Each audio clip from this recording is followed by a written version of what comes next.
नमस्कार, स्वदेश न्यूज में आप सभी का बहुत स्वागत है। मैं गरिमा श्रीवास्तव आपके साथ बुलेटिन की शुरुआत करेंगे इस वक्त की बड़ी खबर से, जहां लोकसभा चुनाव का अब 6वां चरण 25 मई को है। 6वें चरण के प्रचार का अब शोर थम चुका है। अब डोर टू डोर कैंपेनिंग प्रत्याशी करेंगे। 6ठे चरण का 25 मई को मतदान होना है, तो तमाम तैयारियां की जा चुकी हैं और अब जो चुनावी शोर है यानी 6 बजे अब आज से अब थम के अब डोर टू डोर कैंपेनिंग की जा सकती है। प्रत्याशी अब इसी खबर पर तमाम जानकारी के साथ लखनऊ से हमारे सहयोगी राजन हमारे साथ जुड़े हुए हैं। राजन, देखना बहुत दिलचस्प होने वाला है इस बार का जो 6ठा चरण है। कई वीआईपी सीट्स इस बार उत्तर प्रदेश की देखी जा रही है और इसके साथ ही आजमगढ़ सीट को लेकर के और भी जो तमाम सीटें हैं इस बार उन्हें लेकर के तमाम कयास भी लगाए जा रहे हैं। और जहां एक तरफ बीजेपी बड़ी जीत के दावे कर रही है, सभी सीटों पर जीत के दावे कर रही है, वहीं जो विपक्षी गठबंधन बना है 79 सीट्स पर जीत के दावे किए जा रहे हैं। अगर स्थिति की अगर हम बात करें, आप लगातार ग्राउंड जीरो पर मौजूद रहते हैं, क्या कुछ तस्वीरें नजर आती हैं? बिल्कुल, देखिए भाजपा हो या विपक्ष हो, इस समय दोनों तरफ से देखा जा रहा है कि तबातोड़ जो है रैलियां कर रहे हैं, जनसभा आयोजित कर रहे हैं, लोगों से जो है ज्यादा से ज्यादा जुड़कर और उनसे जनसभा और तमाम योजना, अपनी गारंटी योजनाओं को लोगों के बीच ले जा रहे हैं, विपक्ष हो चाहे भाजपा हो। तो ऐसे में आज जो 6ठे चरण का जो चुनाव प्रसार था वो आज थम जाएगा। 14 यूपी के 14 लोकसभा सीटों पर जो चुनाव होने थे उसके आज चुनाव प्रसार जो है 6 बजे आज थम जाएगा। ऐसे में जो जिस तरह से देखा जा रहा है, सुल्तानपुर, प्रतापगढ़, फूलपुर, ये 25 मई को यहाँ पे चुनाव होना है। इलाहाबाद, अंबेडकर नगर, श्रावस्ती और डुमरियागंज और संत कबीर नगर, ये काफी एक अहम सीट माने जा रहे हैं। आजमगढ़, जौनपुर, ये सब जितने सीट हैं यहाँ पर लगातार पक्ष हो विपक्ष हो दोनों लगातार यहाँ पे रैली करते हुए नजर आ रहे हैं। और ये कहना बिल्कुल असंभव होगा इस समय कि किसके पाले में ज्यादा जो है वोटर्स जा रहे हैं, क्योंकि इस समय जो मुकाबला 6ठे चरण में जिस तरह से देखा जा रहा है वो कहीं ना कहीं बिल्कुल जो रेस में दोनों पक्ष और विपक्ष दोनों आमने सामने हैं और कहीं ना कहीं दोनों जो है रेस में इस समय बिल्कुल बराबर चल रहे हैं, पैरेलल चल रहे हैं। तो ये अब रिजल्ट पे ही निर्भर करेगा कि लोग, जनता किसके तरफ ज्यादा जो है उनके जिस तरह से चुनाव प्रचार प्रसार हुआ, उनकी गारंटी योजनाएं, किनकी योजना जो है आने वाले समय में किसको क्या अच्छा लगा है, क्यों प्रभावित हुआ है, ये तमाम अब जो है 4 तारीख के आने वाले उसमें रिजल्ट जब निकलेगा, एक नतीजा जब आएगा तो ये तय हो पाएगा। क्योंकि जिस तरह से लगातार देखा जा रहा है कि तबातोड़ रैलियां जो हैं पक्ष और विपक्ष, भाजपा की बात करें तो इनके बड़े जो अनुभवी नेता हैं, लगातार संत कबीर नगर, आजमगढ़, ये तमाम ऐसे सीट हैं जहां पर काफी ये मायने रखते हैं सीट। इन सीटों पर लगातार जो है बड़े नेता, अनुभवी नेता अपने प्रत्याशियों के लिए वोट मांगते हुए नजर आ रहे हैं। तो ऐसे में विपक्ष भी इस चीज से जो है चुप नहीं रहा है, वो भी अपने प्रत्याशियों के लिए जिस तरह से आप जिक्र कर रहे हैं, तमाम जानकारी जिस तरह से साझा कर रहे हैं, लेकिन अगर हम बात करें अगर उत्तर प्रदेश की, तो उत्तर प्रदेश से ही दिल्ली की सत्ता का रास्ता तय होता है। और इस बार जो चुनावी मुद्दा है, हमेशा देखा जाता था कि हर बार चुनावी जो मुद्दे होते थे, बेरोजगारी, महंगाई, महिलाओं की सुरक्षा को लेकर के तमाम मुद्दों की बात की जाती थी। लेकिन इस बार का चुनावी मुद्दा कई मायनों में बेहद खास होने वाला है, क्योंकि धर्म के नाम पर भी जो वोट देने वाली जनता है वो भी इस बार बढ़ चढ़ के हिस्सा ले रही है। राम मंदिर का निर्माण हुआ और हमने काशी में देखा विशाल कॉरिडोर का निर्माण हुआ। इसके साथ ही अब मथुरा की बारी जिस तरह से कहा जा रहा था, उस पर भी अब फोकस किया जा रहा है, एएसआई सर्वे किए जा रहे हैं। ऐसे में जो हिंदू पक्ष है, बड़ी आबादी है, उनका भी जो वोट है वो किसके पाले में जाता हुआ नजर आ रहा है, क्योंकि लगातार जो विपक्षी दल है वो बीजेपी को वोट बटोरने की राजनीति, धर्म के नाम पर इस तरह के आरोप लगाते रहे और राम मंदिर पूरी तरीके से इस बार चुनावी मुद्दा उत्तर प्रदेश में बना हुआ है। बिल्कुल, आपको बता दें कि देखिए ये उत्तर प्रदेश है और ये सही है कि उत्तर प्रदेश से ही दिल्ली का रास्ता तय होता है। और उत्तर प्रदेश में अगर देखा जाए तो यहाँ पर धर्म की जो है राजनीति बहुत तेज चलता है। धर्म की राजनीति पर ही यहाँ पर ज्यादातर जो है राजनीति होता है और उसी से तय होता है कि किसके जीत के श्रेय किसके सर पे लगने वाली है। तो ये तो बिल्कुल माना जा रहा है कि कहीं ना कहीं जिस तरह से राम मंदिर का मुद्दा रहा, लोगों को काफी पसंद आया है और काशी का रहा है, आगे अगला मथुरा का रहेगा, तो लोग उत्तर प्रदेश के भारी संख्या में भाजपा से जुड़ रहे हैं और कहीं ना कहीं उनके पाले में वोट भी जा रहा है। लेकिन विपक्ष भी कहीं जाति समीकरण को वो साध रहा है, वोट जिस तरह से आरक्षण को साध रहा है, तो विपक्ष के मुद्दे भी लोगों को पसंद आ रहे हैं। ठीक है राजन, आपके ऐसे पास में फिर से लौटूंगी। ठीक है, हमारे साथ दिल्ली से भी हमारे सहयोगी ताबिश हमारे साथ जुड़े हुए हैं। ताबिश, दिल्ली में भी चुनाव होने हैं 25 तारीख को ही, सभी 7 सीटों पर जहां पर बीजेपी ने कब्जा जमा रखा है, उन सभी 7 सीटों पर एक साथ 25 तारीख को चुनाव होंगे। तमाम मुद्दे इस बार दिल्ली में अहम थे, और जिस तरह से दिल्ली की जनता ये कहती है कि हम दिल्ली में केजरीवाल सरकार और केंद्र में बीजेपी सरकार, दिल्ली की जनता का ये मानना, कहीं ना कहीं आप भी देखते होंगे, आप लगातार ग्राउंड जीरो पर मौजूद रहते हैं, यही कहना रहता है। लेकिन इस बार का जो चुनावी मुद्दा है वो कई मायनों में बेहद खास होने वाला है। विपक्षी दल ने एक साथ गठबंधन कर लिया और गठबंधन के साथ में दिल्ली में सीट शेयर भी कर लिया गया। लेकिन इन सब के बीच केजरीवाल को जेल में, तिहाड़ जेल में बंद कर दिया गया, फिर वो जेल से बाहर आए, तमाम इमोशनल कार्ड भी खेला गया। लेकिन इन सब के बीच जिस तरह से हमने राधिका खेड़ा के बयान देखे, फिर स्वाति मालीवाल के बयान सामने आए, तो ये सारी चीजें, सभी मुद्दे चुनावी सरगर्मियां बढ़ाते हुए नजर आ रहे हैं। दिल्ली में इस वक्त आप ग्राउंड जीरो पर लगातार मौजूद रहते हैं, क्या कुछ स्थितियां नजर आती हैं? देखिए गरिमा, दिल्ली में चूंकि पूरी जो हिंदुस्तान है वो राजनीति का केंद्र दिल्ली है। दिल्ली में तमाम प्रदेशों के लोग दिल्ली के अंदर रहते हैं। दिल्ली के आसपास के इलाकों में जो इलाके हैं आसपास के दिल्ली सटे हुए इलाके, वो सीधा सीधा दिल्ली को प्रभावित करते हैं। जिसमें अगर बात कर ली जाए तो दिल्ली एनसीआर बहुत ज्यादा दिल्ली को प्रभावित करता है। उत्तर प्रदेश का इलाका हो, चाहे उसमें नोएडा हो या गाजियाबाद हो, लोनी हो, उसके अलावा हरियाणा से फरीदाबाद, गुड़गांव सीधा दिल्ली सटा हुआ है, पंजाब है, राजस्थान, ये जो आसपास के इलाके हैं बहुत ज्यादा प्रभावित करते हैं दिल्ली को। हालांकि दिल्ली के जो हमेशा मुद्दे रहे हैं वो बिजली पानी के इर्द गिर्द ज्यादा रहे हैं, क्योंकि दिल्ली के अंदर जो ज्यादा समस्या रही है वो हमेशा पानी, पीने के पानी, जो पीने का पानी होता है वो खास समस्या रही है। और ऐसे में केजरीवाल सरकार ने इस दिल्ली की जनता की इस दुखती रख पर हाथ रखा और बिजली पानी से उनको निजात दिलाई। इसको आप ऐसे कह सकते हैं कि दिल्ली के अंदर जो 20,000 लीटर फ्री पानी दिया जाता है, उसी की वजह से दिल्ली में बार बार आम आदमी पार्टी को जनता वोट करती है। दिल्ली के अंदर बिजली जो है वो 200 यूनिट तक फ्री है,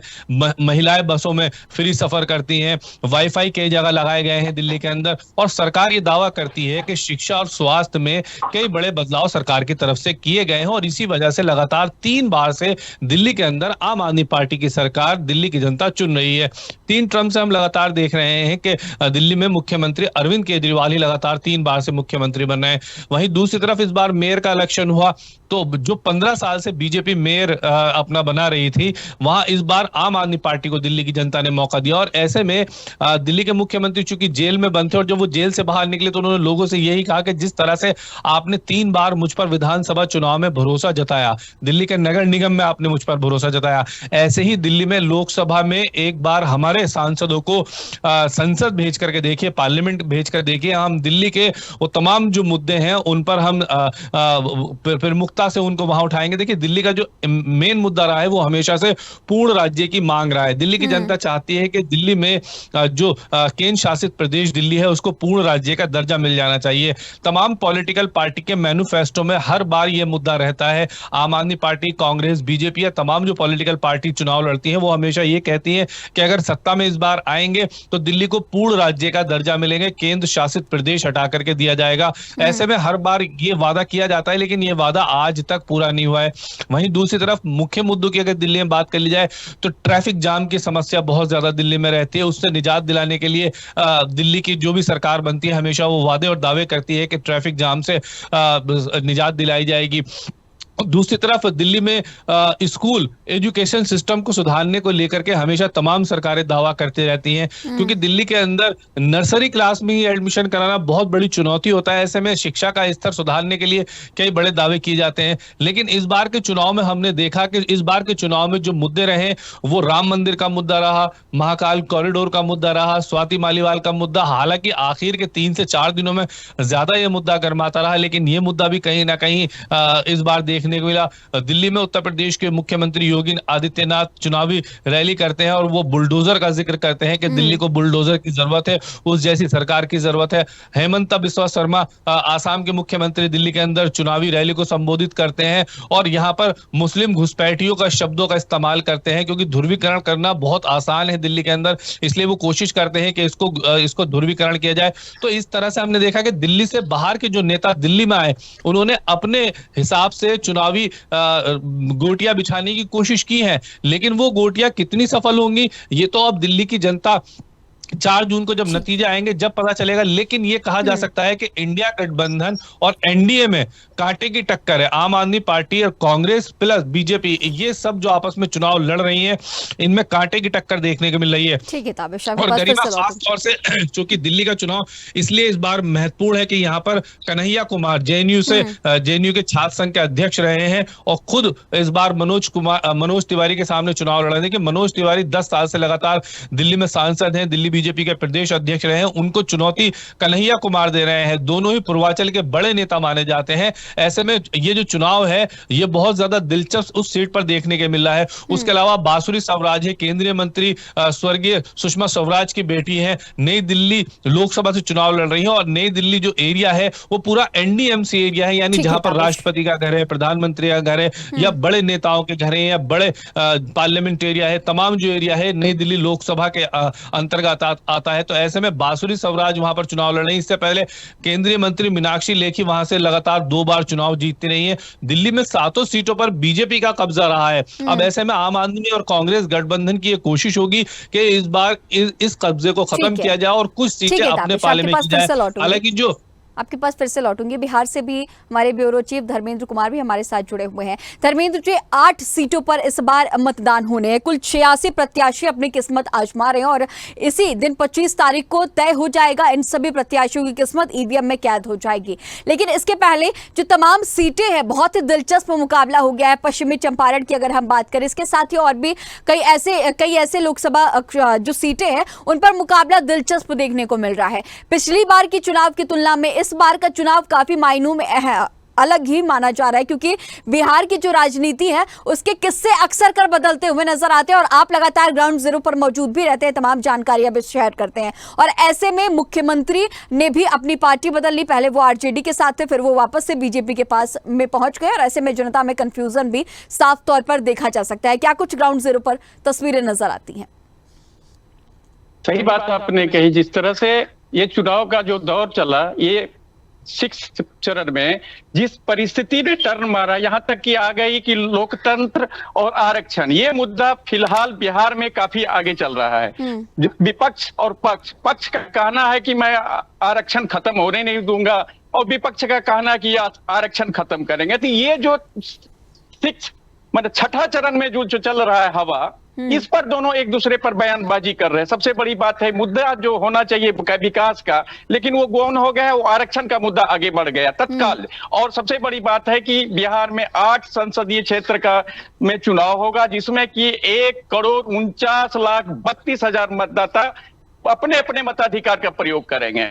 और सबसे रोचक ये बात है कि 8 में से लगभग 6 ऐसे संसदीय क्षेत्र हैं जिसमें दिग्गज राधा मोहन सिंह, संजय अग्रवाल, वो क्या कहते हैं गीता देवी, ऐसे कई तमाम ऐसी हस्तियां जो चुनाव लड़ रही हैं, अपने आप में एक मायने रखता है। मुन्ना शुक्ला जो बाहुबली कहलाते हैं, आनंद मोहन की पत्नी लवली आनंद, ऐसे तमाम इस बार जो चुनाव होगा काफी रोचक होगा। और कांटे की टक्कर तो है, लेकिन विधि व्यवस्था बनाए रखने में भी परेशानी होगी, क्योंकि जिस तरह से सारण की घटना घटी है, विशेषकर सारण की घटना, और सारण की घटना ने प्रशासन को एक चुनौती दी है। और यही कारण है कि प्रशासन ने इस बार निर्वाचन आयोग के आलोक में निर्वाचन पदाधिकारी ने सभी अपने अधिकारियों को निर्देश दिया है कि विशेष सोशल मीडिया पर हर हाल में निगरानी रखें। और अगर उस तरह की कोई फुटेज अगर चल रहा है जिससे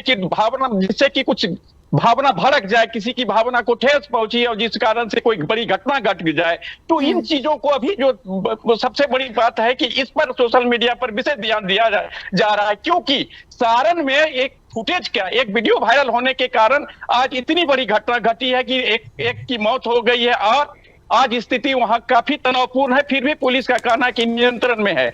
बावजूद भी सबसे बड़ी बात है कि यहाँ के जो सोशल मीडिया पर विशेष रूप से अधिकारियों को निर्देश दिया है कि निगरानी करें, ताकि फिर सारण जैसी घटना घटित नहीं हो सके। रह गई बात तैयारी की, निर्वाचन आयोग ने भी स्पेशल निर्देश दिया है घटना के बाद कि आप लोग अपने अपने क्षेत्र में अपने अपने बूथों पर हमेशा अलर्ट मोड में रहें। किसी प्रकार की घटना होती है तो उसको तुरंत ऑन द स्पॉट शॉर्ट करें, अन्यथा अगर जहां जिस प्रकार की घटनाएं हो जाती है तो वहां एक दिन के बाद भी पुलिस बल आसपास में गश्ती करे, ताकि किसी प्रकार का मतभेद ना हो के, बल्कि फिर वो कोई आपस में समुदाय के बीच ये झगड़ा नहीं हो जाए और गोलीबारी की घटनाएं हो जाए। क्योंकि जिस प्रकार से ये सारण की घटना हुई है कि बिहार सरकार के लिए एक चुनौती के साथ साथ एक सीख की भी बात है, और यही कारण है कि इस बार जो है आठ संसदीय क्षेत्र में जो जिस प्रकार से कानून व्यवस्था को अपने सही दुरुस्त करने के लिए सोशल मीडिया पर अपने पुलिस बल को और मतदान केंद्रों पर हर जगह अपने स्तर से व्यवस्था की है। जी ठीक है, हमारे साथ जम्मू कश्मीर से भी हमारे सहयोगी एजाज जुड़े हुए हैं। एजाज, जिस तरह से जम्मू कश्मीर में इस बार का जो चुनाव है वो कई मायनों में अहम है, क्योंकि महबूबा मुफ्ती जो कि पूर्व मुख्यमंत्री हैं वो इस बार चुनावी मैदान में है। उनकी किस्मत का फैसला इस बार ईवीएम में कैद होना है। इसके साथ ही अनंतनाग राजौरी जो कि तीसरे चरण में यहाँ पर चुनाव होने थे, अब छठे चरण में चुनाव होना है। घाटी में जो राजनीति होती है घाटी की, वो देश के और जगहों से काफी अलग होती है, और ऐसे में इस वक्त क्या कुछ तस्वीरें नजर आ रही है? कई मुद्दे हैं, कई जो, और उसके बाद धारा 370 हटाए जाने के बाद इस बार का ये चुनाव कई मायनों में बेहद खास भी होगा।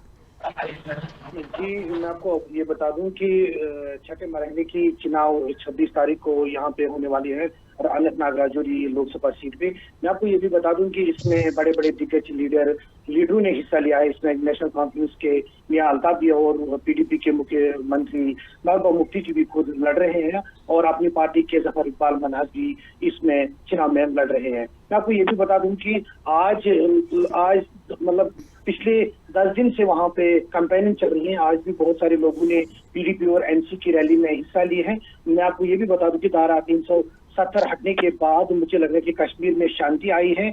लोग जोक दर जोक, इससे पहले भी श्रीनगर पार्लियामेंट पे मतदान हुए हैं, इसमें भी लोग जोक दर जोक निकले मतदान वोट डालने के लिए। उसके बाद बारामूला पे भी इसमें मतदान हुए, इसमें भी लोग जोक दर जोक निकले वोट डालने के लिए। मैं भी ये कह रहा हूँ कि जो 25 तारीख को मतदान होने वाली है यहाँ पे अनंतनाग राजौरी सीट पे, मुझे भी लग रहा है कि वहां पे भी लोग जोक दर जोक निकलेंगे वोट डालने के लिए। जी ठीक है, और धारा 370 हटाए जाने के बाद जिस तरह से आप शांति का जिक्र कर रहे हैं एजाज, लेकिन विपक्षी जो दल है वो लगातार धारा 370 का भी विरोध करते हुए नजर आए, और इस बार कई मायनों में बेहद खास धारा 370 के बाद घाटी में जिस तरह से शांति का माहौल हम देख रहे हैं, उसी तरह से लगातार इस बात का भी जिक्र किया जा रहा है। मध्य प्रदेश के पूर्व मुख्यमंत्री जब विशाल जनसभाएं कर रहे थे तो वो कह रहे थे कि अब हम पीओके भी वापस लेकर के रहेंगे, तो ये मुद्दा भी इस बार घाटी में गरमाया हुआ नजर आएगा।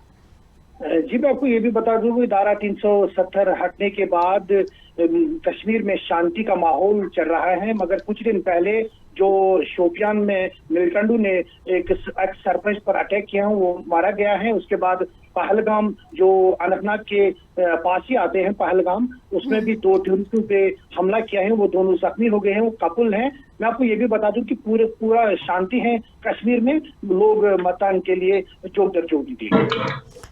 ठीक है, राजन आपका रुख करना चाहूंगे। जिस तरह से उत्तर प्रदेश का इस बार चुनाव पूरी तरह से दिलचस्प माना जा रहा है, कई सारी वीआईपी सीट्स हैं, लेकिन इन सब के बीच जो नेता हैं उनके भी बड़े बड़े बयान हम देख रहे हैं। कई जगहों पर आपत्तिजनक बयान, आपत्तिजनक शब्दों का इस्तेमाल किया गया, और इन सब के बीच चुनाव आयोग ने नोटिस भी जारी कर दिया।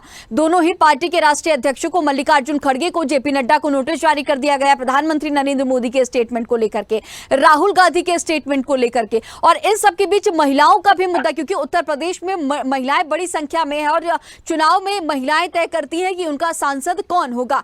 ऐसे में हमने ये भी देखा कि काशी में हाल ही में नारी शक्ति वंदन कार्यक्रम का आयोजन किया गया। 25,000 से ज्यादा महिलाएं इस कार्यक्रम में शामिल होने पहुंची थी, और अब महिलाओं को लेकर के भी मुद्दा लगातार गरमाया हुआ नजर आ रहा है। क्या कितना असर इस बार देखने को मिलेगा?